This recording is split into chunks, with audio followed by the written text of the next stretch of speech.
Bata pa lang, binabantayan ka na. Laging may nakabantay. At kung kaya, lalo kung kaya economically, pagkapapasok, ihahatid ang bata, susunduin. Pag medyo lumaki-laki na, may chaperone, laging tinatanong, chinecheck, sinasamahan. At hanggang may asawa na, ayaw pang humiwalay nung nanay doon sa anak niya. Nandun pa, magkakasama pa sila. Hanggang mamatay ka na, hindi iniiwan yung patay, hanggang kang mailibing. Talagang laging may nakabantay. Akala mo may mga agaw, talagang binabantayan ka. At hindi natin iniiwan yung inililibing hanggang hindi talagang sementado na yung nicho. Walang tumatalikod. We don't want to leave people from cradle to the grave. But infinitely more than that, ganun ang Diyos. Ayaw niya mang-iwan. Gusto niya tayong kasama. Hindi pa ba napakalinaw na gusto tayo ng Diyos kasama? Tinirhan na nga yung katawan natin. Nandun na siya, kasama na nung espiritu natin doon. At pinlano niya yung forever and ever and ever magkasama. Nang kung tayo nagtataksil, nagkakamali, anong kanyang reseta? Patawad. Para tuloy uli ang samahan.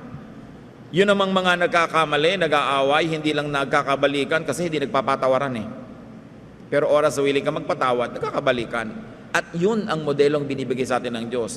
Walang hanggan, walang patakarang pagpapatawad. Therefore, tuloy ang fellowship. Pag umiral yung yabang, umiral yung pride, umiral yung tinatawag ko minsan kung ano-ano mga prinsipyo, hindi nagkakapatawaran.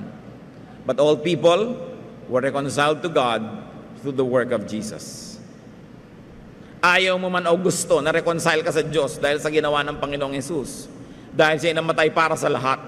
For God so loved the world that He gave His only begotten Son, that whoever believes in Him will not perish, but will have eternal life.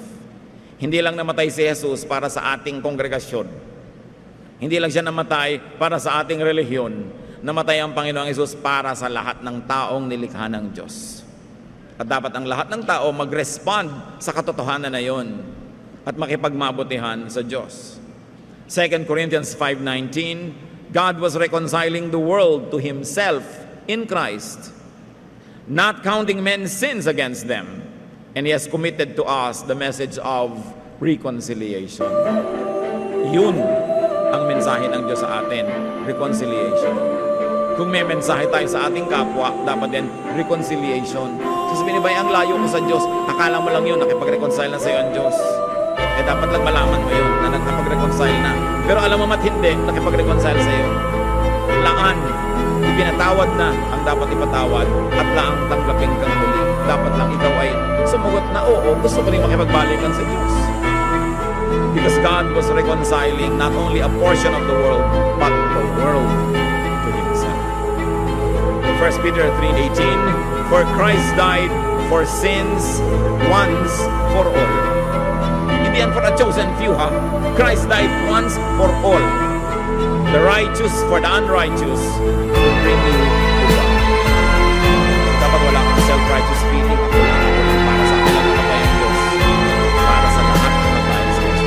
It's inclusive. It's not exclusive.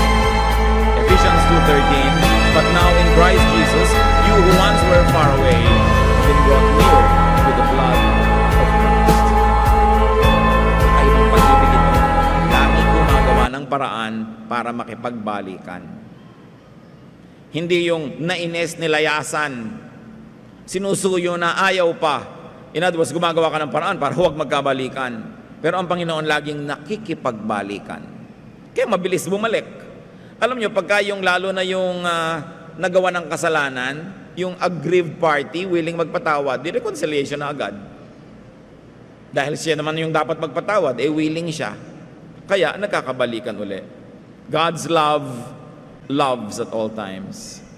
What are the great and powerful meanings of these truths? Kayo mga kapatid, anong kahulugan nito sa inyo? Na ganun umibig ang Diyos.